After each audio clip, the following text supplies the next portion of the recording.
शहराच्या राजकारणात शहर उत्तर विधानसभा मतदारसंघाने नेहमीच आपला दरारा कायम ठेवला आहे। 15 वर्षांपूर्वी शहर उत्तर विधानसभा हे राखीव होते तेव्हा सुशील कुमार शिंदे या मतदारसंघाचे प्रतिनिधित्व करायचे। त्यानंतर खुल्या प्रवर्गासाठी हा मतदारसंघ झाला तेव्हा विश्वनाथ चाकोते यांनी या मतदारसंघावर आपले वर्चस्व सिद्ध केले होते।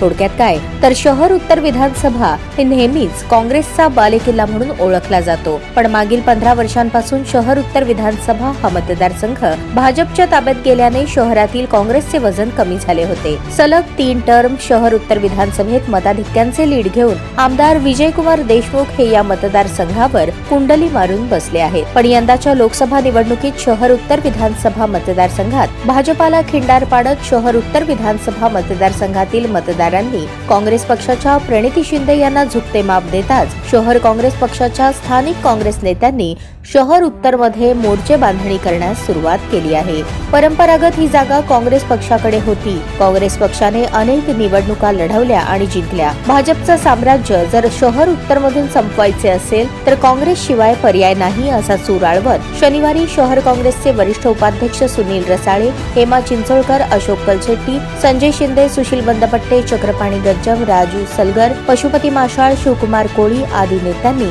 7 रस्ता येथील सुशील कुमार शिंदे यांच्या जनवात्सल्य या निवासस्थानी भेट घेऊन आपली मागणी मांडली।